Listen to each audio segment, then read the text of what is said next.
and Eve, that is accepted as doctrine that that's the creation of the first humans.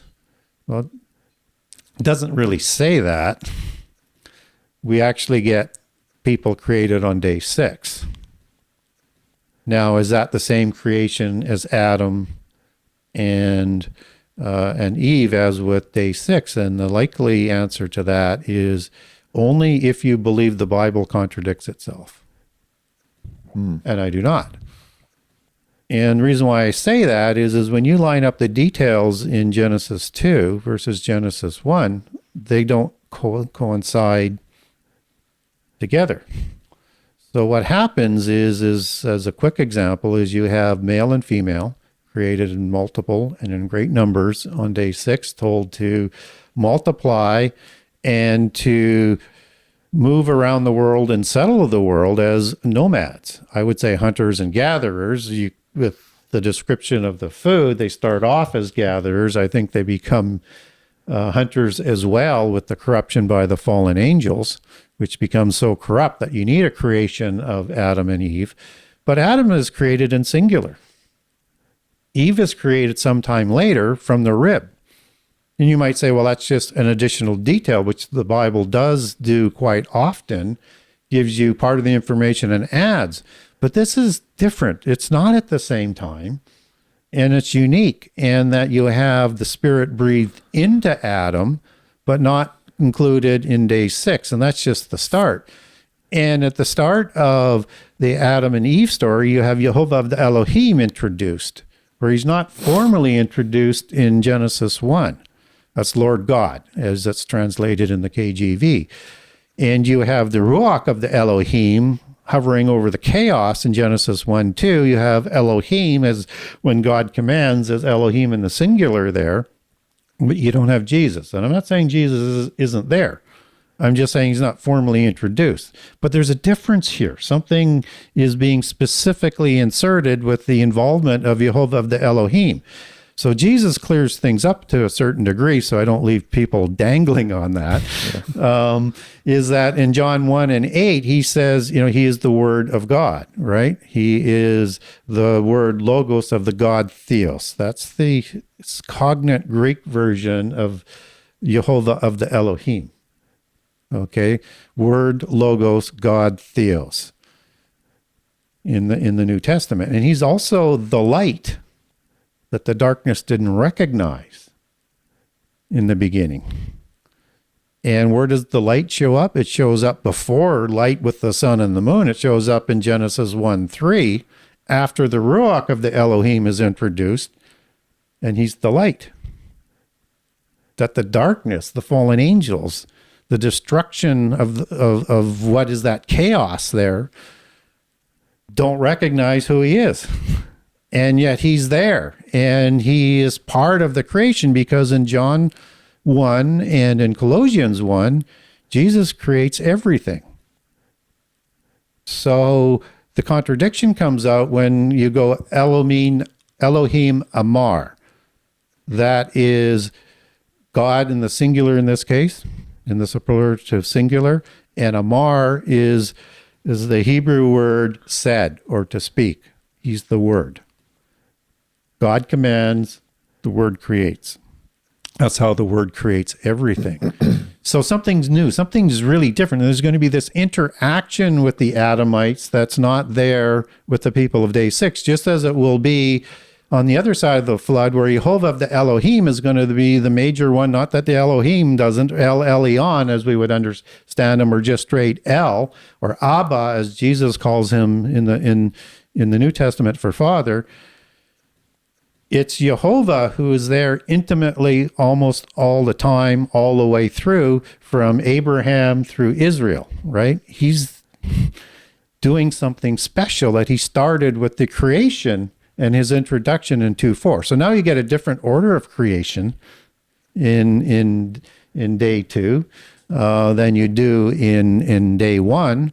If that was not day 2, if they're in Genesis 2 versus Genesis 1.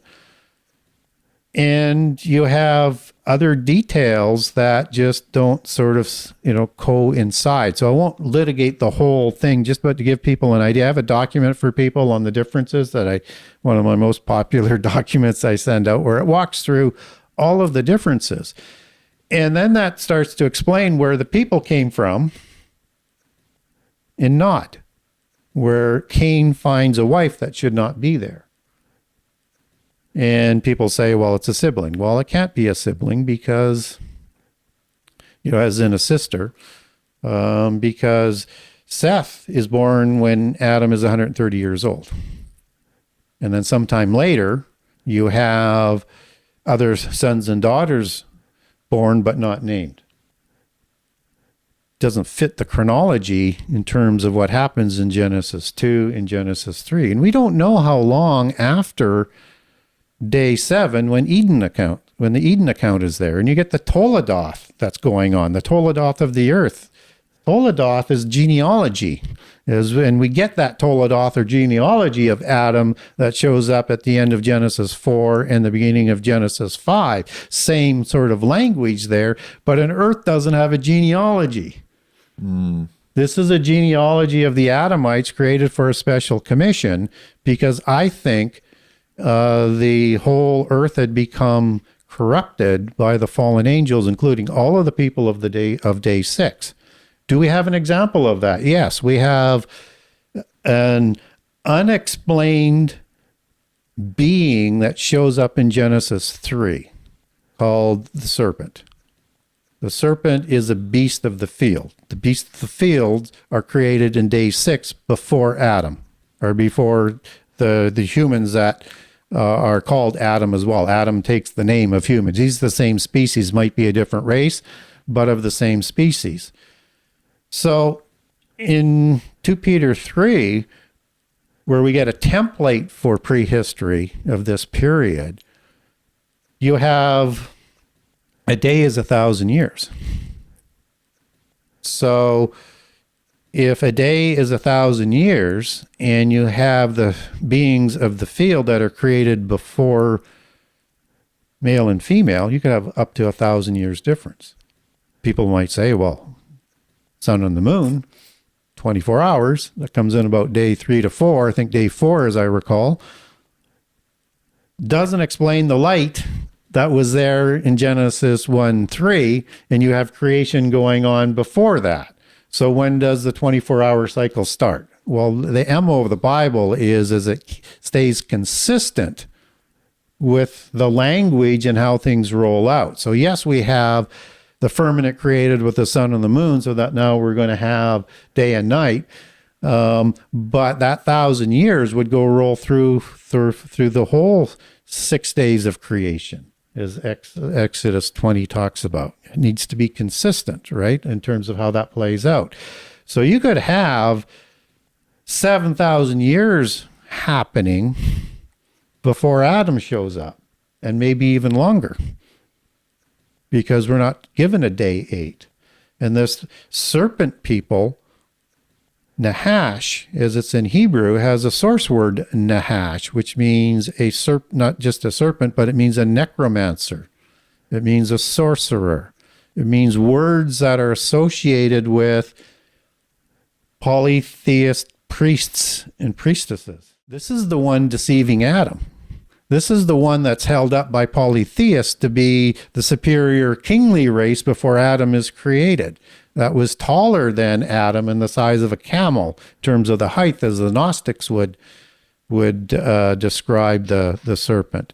It's not Satan that's deceiving Eve, like most people think. In Ezekiel 28, Satan is said to be in Eden, but he's not seraphim there. He's not a serpent. He's the anointed cherub, a cherubim that is in Eden at that time. So he's there. He's just as Ezekiel 31 has him in there as the Assyrian or the great tree. But he's not in a serpent format. So he's probably the avatar of the Avatara Nahash, or he's coaching him. He's involved, but he's not doing the deception, and it's the Nahash being that gets punished, right? So we've got a lot more going on, and that example of this serpent being a priest of polytheism now suggests that the fallen angels had set up their religion before Adam. Oh. And corrupted the earth, which may cause a restart again. So mankind was created first and Adam was created after. Yes. As an individual. Yeah. And Adam is placed in the garden as an agrarian, not a nomad, not a gatherer, and not a hunter and a gatherer. He is going to be raising, and particularly as you take it back to the Greek or to the Hebrew meanings of the words, he is managing a plantation, an agricultural plantation from the Nile to the Euphrates. They are raising domestic animals. They are planting crops, and there are orchards, and there's one of them. And then God relents and gives them one helper. It's still this massive place. But the point of the matter is, he's not a nomad. It's in contradiction to day 6. So the only way you get through that and how things start to make sense rolling forward with all the details that I've provided, and there's more in the document that I can send people, is that there's 2 different creations of the humans. And we're seeing this cycle of fallen angels that continue to try and destroy humankind of all forms by leading them away from God and then destroyed into oblivion. That's their goal. Okay. Are you good so far? Yeah. You look a little... I'm trying to keep up the best I can. Right? And so mankind is created as a species. Yeah. Adam is Adam created sometime after day 7? Yes. Why do we think God created Adam if you already had... I'm assuming God's the one that created the species. God, the word, when God said the word. When God created day 6, understand he's Alpha and Omega. So he understands the beginning from the end. He knows everything that's going to play out and how it's going to play out from the beginning, which is why he's able to write all the names in the book of life, in that book of life, from before creation, so that everybody will have an opportunity to leave their name in or have it blotted out. So he knows everything that's going to happen. But he lets that free choice that he provides not only to humans, but to angels to play out and to fully indict themselves. And that's what the fallen angels do. The Nephilim, they fully indict themselves with the crimes they're going to commit after their rebellion against humankind. So what do? If this day 6 scenario, as I'm setting forth, is accurate, is they are going to corrupt all of the day 6 people and lead them away from God and justify their rebellion. That's what they're looking for, a legal play, in my opinion, to create some sort of truce, treaty. We can have the earth rule on our own and away from God. But God knows this is going to happen, lets them indict themselves, and restarts. With Adam. With Adam. Okay. And it's an MO that continues to play out. It restarts again after the flood. It restarts again after Babel. Yep.